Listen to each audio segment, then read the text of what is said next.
What would happen if the person being humiliated in the middle of an airplane cabin turned out to be the owner of the entire airline?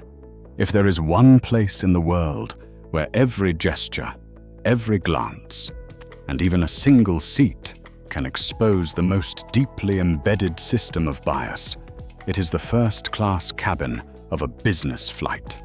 Early morning at JFK International Airport, the boarding door slid open smoothly, and Isaac Morrill, wearing a custom-tailored charcoal suit, rimless glasses, and carrying a soft leather briefcase, stepped onto the Etherius Airlines aircraft, just as he had many times before. As the founder of Orion Capital and the chairman of the very airline's board of shareholders, he was familiar with this quiet space, where the only sounds were the turning of pages and the soft clink of sparkling glasses in the air. Seat 1A, right by the window, was his usual choice, not just for comfort, but because it was the most productive workspace on his cross-country flights. But today, the atmosphere was different. As he sat down and reached for his seatbelt, a woman's voice floated over, soft as silk, but with a blade hidden behind each word. "I'm sorry, sir. This seat is reserved for a long-time Platinum Legacy guest." It was Vanessa Cole, the lead flight attendant in first class. Isaac looked up without anger, simply pulled the boarding pass from his inside pocket and handed it to her. First elite class, Diamond Royal Code, the highest tier. The fare clearly stated $12,750 paid 3 weeks ago. Vanessa's brow furrowed slightly in confusion before she offered a rehearsed smile. "Yes, but Mr. Wexler has sat in this seat every Tuesday for 6 years. We just wanted to keep things consistent for him." Isaac held her gaze. "I understand. But consistency, I believe, isn't printed on my ticket." Everything still felt manageable, until a deep voice called out from behind. "He still hasn't given it up, has he?" Isaac didn't need to turn. It was Bradley Wexler III, silver-haired, dressed in a cream linen suit, walking forward with the air of a bygone aristocrat. He approached and placed his hand on the seat back, marking his territory. "I've sat here every Tuesday for 6 years, you understand? It's practically mine by now." Isaac turned his head slightly and replied, "Practically, but not quite." In that moment, the cabin felt like it was holding its breath. No sound, only sidelong glances filled with discomfort and curiosity from other passengers. But for Isaac, this wasn't the first time he had been looked at as an outsider on his own flight. And this time he wouldn't stay silent, because this seat was not just a place to sit. It was a test, a mirror reflecting a system he was about to dismantle from the inside out. Isaac remained seated, unmoving, even as the lead flight attendant repeated her request for him to change seats. He didn't raise his voice, didn't react, simply replied in a calm tone. "I paid in full for this seat. If there's any issue, I'm happy to speak with someone of higher authority." A minute later, Brent Halverson, the main cabin supervisor, appeared. His demeanor was so professional, it bordered on cold. Holding a small tablet in hand, he offered a courteous nod. "We just want to ensure that all passengers have a smooth journey. Sometimes adjustments are needed to accommodate our long-standing loyal guests." Isaac didn't wait for him to finish. "I'm a Diamond Royal passenger. My ticket is full fare, not an upgrade. Your system confirms that." Brent glanced at the ticket code, nodded slowly, but continued to sidestep. "Even so, we can arrange seat 3C for you, still in first elite, with a private aisle, more convenient for moving around." Isaac calmly folded his tablet, placed it on his lap, and looked straight at him. "No, thank you. I'd like to keep my seat." The cabin felt frozen in time. Passengers no longer pretended to read or watch movies. A few stole glances. A woman in the row behind furrowed her brow.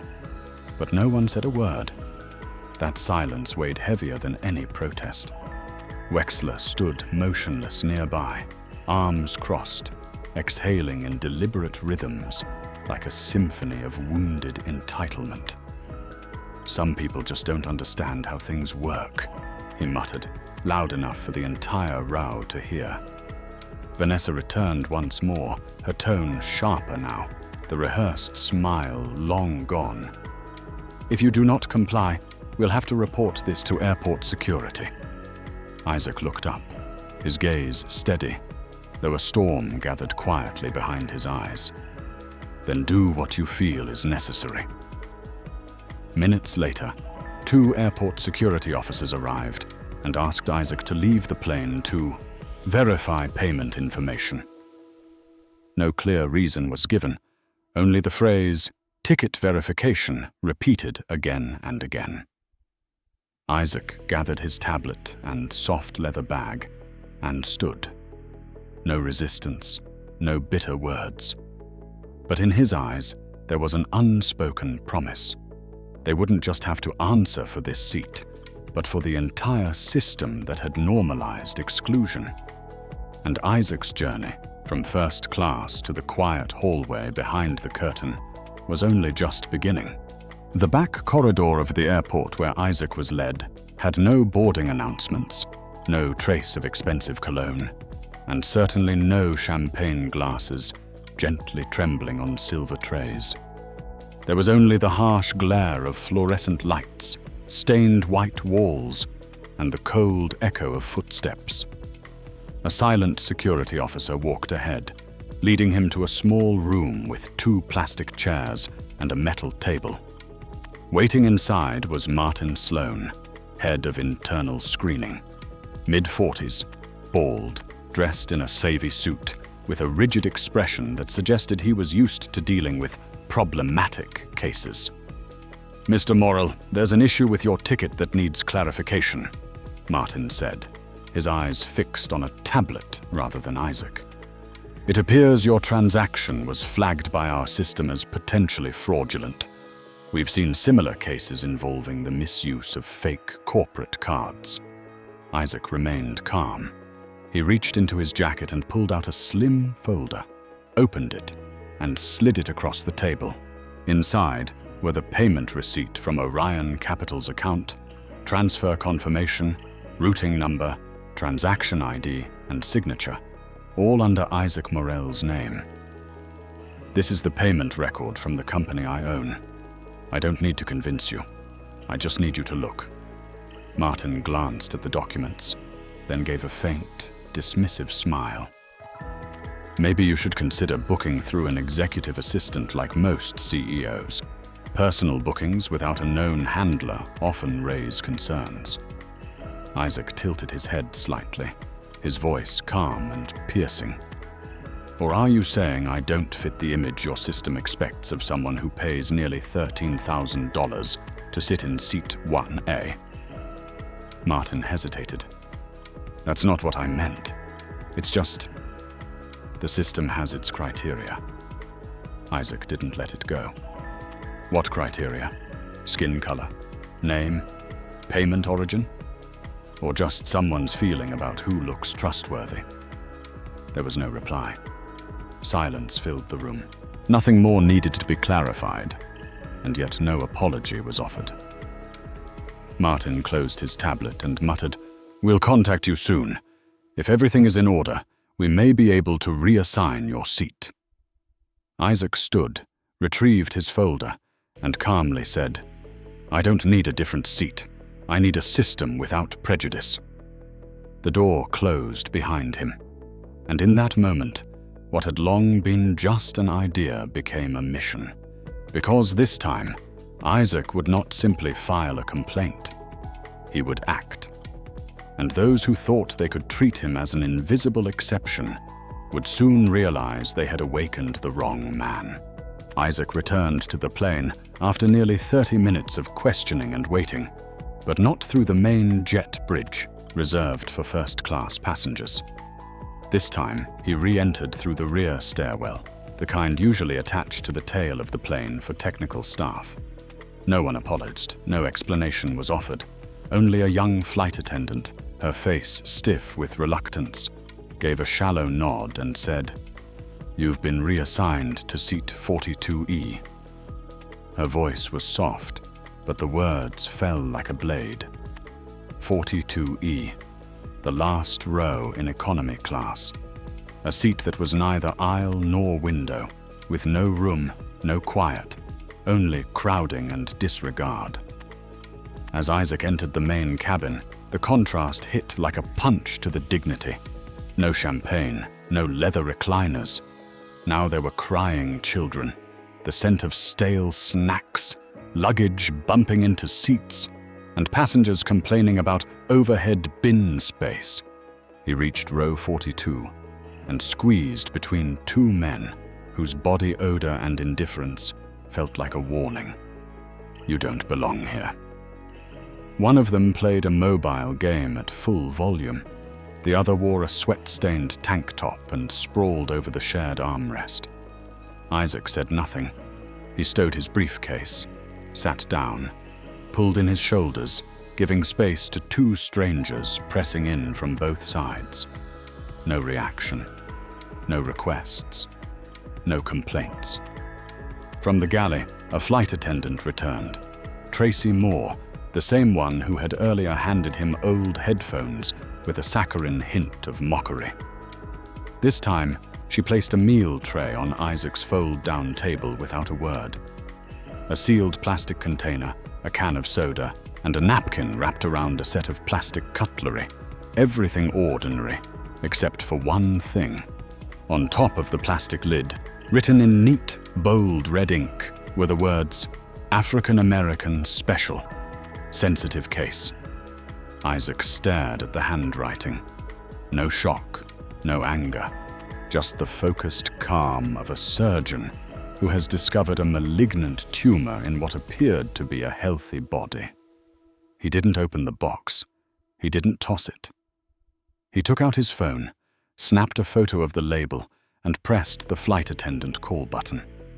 Tracy returned, her smile faltering for the first time. "Yes, sir. May I help you?" Isaac lifted the tray slightly, voice steady. "Who wrote this?"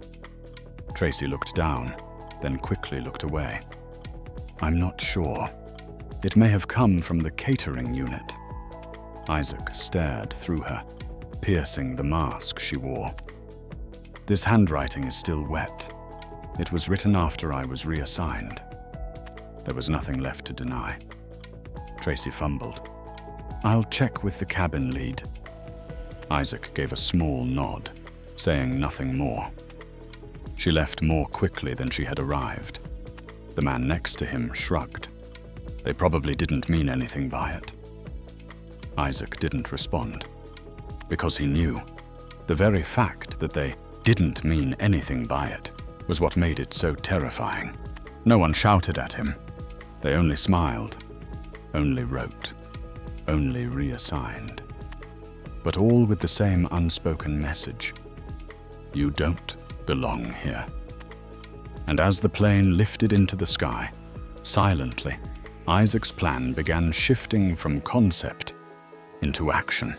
The plane continued to glide gently through the sky, while Isaac sat silently in seat 42E, not touching the meal, not bothering with the worn-out headphones, not making notes in his usual stack of documents. Instead, he opened a small notebook and wrote a single, clear line. Same flight, two different worlds. This seat is not an insult. It's a mirror. He closed the notebook and gazed out the window. The clouds drifted slowly outside, but inside him, memories and perceptions of the system spun on a different axis, the axis of awakening. Suddenly, a movement in the middle row caught his eye. An older man with silver hair and a tailored suit was stepping back from the row ahead. Something felt off. The man was speaking to Vanessa, the very flight attendant who had earlier requested Isaac vacate seat 1A. Then her voice rang out, sweet as sugar, slick as oil. "Mr. Langdon, we truly apologize for the inconvenience. But fortunately, a first elite seat has just become available. If you're willing, I'll take you up right away." Isaac's gaze did not waver. He knew instantly that was his former seat. And Langdon, a white man with the polished air of a seasoned executive, was now being offered it as if the arrangement was completely natural. From the rear, another attendant murmured without thinking, "Definitely easier when they fit the expected image." Someone else nodded in agreement. Then Vanessa, unaware she was within Isaac's view, whispered, "Avoiding trouble early on is best. That earlier situation was just too messy." Isaac made no visible reaction. He didn't even breathe heavily. But inside, every mechanism, every structure this airline relied on, from how customers were addressed to how meals were labeled, had just exposed its core. This was no longer a matter of individual error. This was a system, and that system wasn't functioning by protocol, but by assumption. That only people like that deserved priority, while people like him would always be exceptions to manage. Isaac tightened his grip on the pen, not to take notes anymore, but to begin something. He knew that if anything was to change, it would not come from a complaint. It would require a decisive act, and that he would begin the moment the plane touched down. As the plane's wheels touched down on the San Diego runway, Isaac remained seated in 42E. He didn't rush to unbuckle his seatbelt, nor did he jostle for the aisle like many other passengers. His hands rested calmly on his leather briefcase, his eyes quietly observing every movement around him. The answer to injustice does not come through shouting, but through unwavering resolve. While the line of passengers slowly moved toward the rear exit, Isaac was the last to stand. He walked past empty seats, past glances filled with discomfort, and whispers too uncertain to be spoken aloud. In the airport corridor, a man in uniform was already waiting. Douglas Finch, head of flight operations. He approached with a solemn face, carrying a slim folder. "Mr. Morel," he said, "I'd like to speak with you for a moment before you retrieve your luggage." Isaac nodded and silently followed him into a small meeting room near the arrivals area. The door closed. No audience remained. Douglas bowed slightly and lowered his voice. "First, I want to say that if you intend to file a formal complaint, we respect that. However, I must inform you that a customer profile can be flagged as high risk if there are too many reports, even if the customer is not at fault." Isaac paused, then replied, his voice cold as steel. "You're saying that if I speak up, I'll be punished?" Douglas swallowed hard, trying to maintain his professionalism. "I'm not trying to threaten you. It's just a procedural notice, to avoid complications on future flights." Isaac narrowed his eyes. "You're not referring to procedure. You're referring to a method for keeping people like me silent." Douglas fell quiet. Before him stood a man who had been dragged from his rightful seat, interrogated like a fraud, reassigned to the back row as if he were something to be removed, and now was still being advised to keep quiet for the sake of protocol. Isaac said nothing more. He simply looked Douglas in the eye and stated, "They didn't know who I was when they pushed me out of that seat. But now, I intend to make sure they know exactly who I am." Douglas stood frozen, unsure whether to nod or bow. And as Isaac stepped out of that room, he was no longer just passenger Isaac Morel. He was the one now steering the earthquake this system would no longer be able to avoid. Just hours after Isaac left the airport, the undercurrent had already begun to shift. At the headquarters of Airline Airlines in the heart of the city, an emergency internal meeting was called. The conference room on the 37th floor, which usually echoed with quarterly reports, now stood silent and tense. On the table sat a thin folder that felt as heavy as a verdict. A $120 million restructuring proposal bearing the signature of the proposer, Isaac Morel, chairman of the board of shareholders, holding 26.4% of the voting power. Isaac sat at the head of the table, never needing to raise his voice. They thought I was just a difficult passenger, but I didn't come here to reclaim a seat. I came to clean out the entire system that turned those seats into tools of discrimination. On the large screen, a list of names appeared, highlighted in red. Vanessa Cole, Brent Halverson, Martin Sloan, Tracy Moore, Douglas Finch. None were formally charged, but all were placed under direct ethical review. No intermediaries, no soft landings. The CEO, Bryce Lindell, received word through the emergency channel. When he heard the phrase, "They pulled Isaac Morel out of first class," his face went pale.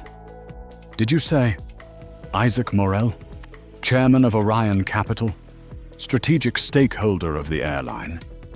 The voice on the other end replied simply, "Yes, sir," and the entire incident was recorded. Bryce stood in thick silence for a long moment before issuing his orders. "Lock all accounts linked to the involved personnel.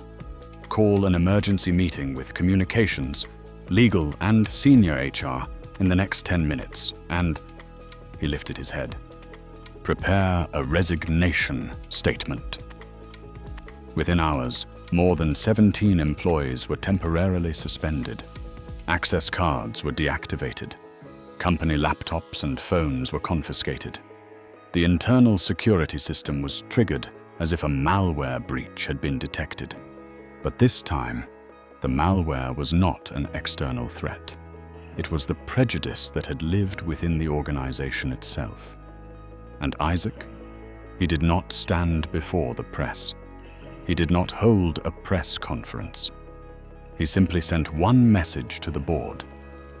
The fault does not lie in individual actions. It lies in the fact that the system allowed them to repeat. Too long, too easily.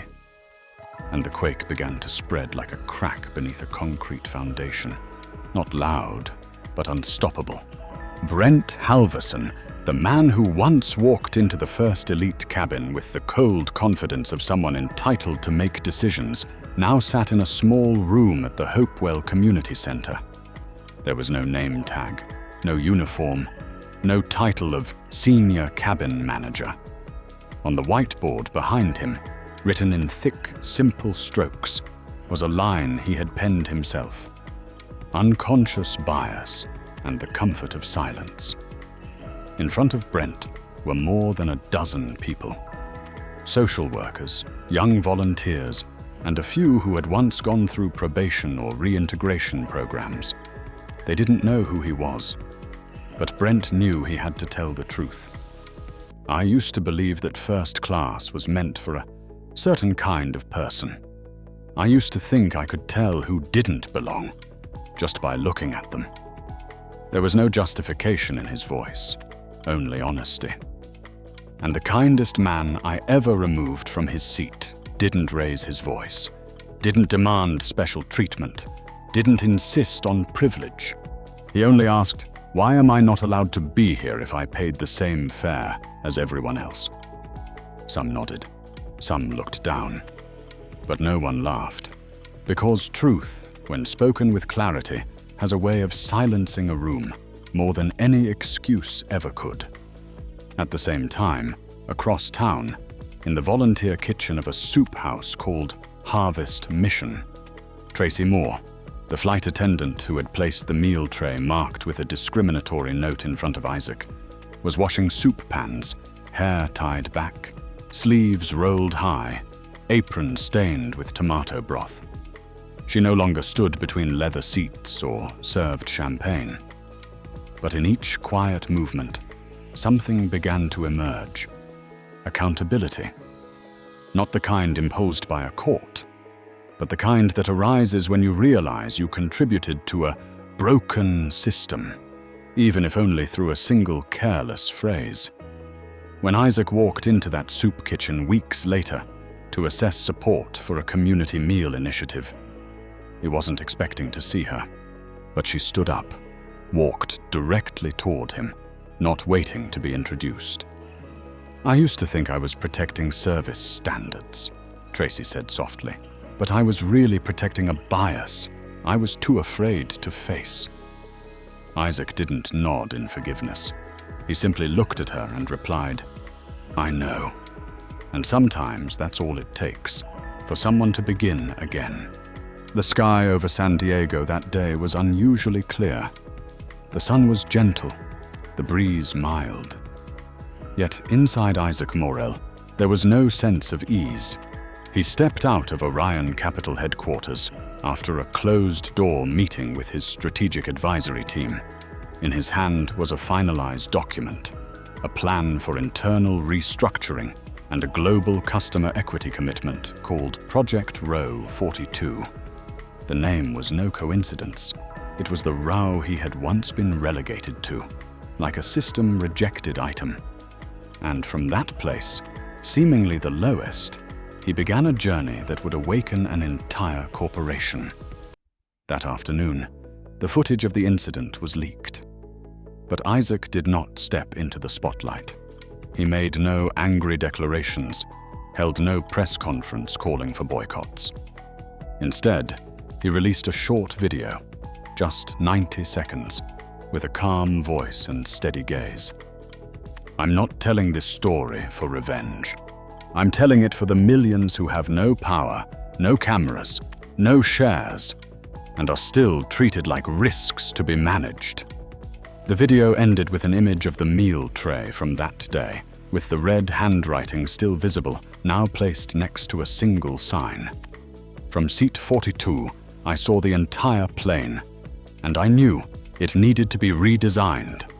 A month later, the Row 42 Fund launched, offering financial and legal aid to service workers who had been fired for speaking out against discrimination. Each week, a portion of Orion Capital's profits was directed into the fund. Those who were once pushed to the margins were now brought to the center. The voices once dismissed as troublemakers were now recognized as catalysts for change. Isaac never asked to be celebrated. He simply wanted the silence the system once used to cover its failures to be replaced with transparency and accountability. And in a small classroom in Utah, where a group of high school students watched the clip, a brown-skinned girl raised her hand and asked the teacher, "Why didn't he get angry?" The teacher smiled, because he knew that anger can be silenced, but truth, when spoken at the right moment, travels farther than any shout. And so the story did not end in punishment, nor did it end in apology. It ended in change. And because of that, it had only just begun. In professional environments, discrimination does not always come in the form of blatant words.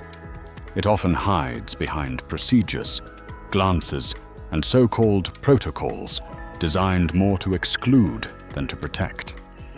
But when someone like Isaac stands up, not through anger, but through deliberate, systemic action, the very structures once thought untouchable are forced to change. If you believe that justice does not need to be loud to make an impact, like this video, subscribe so you won't miss stories that dare to confront problems at their root, and leave a comment with the phrase, "Dare to change," to help spread what is right.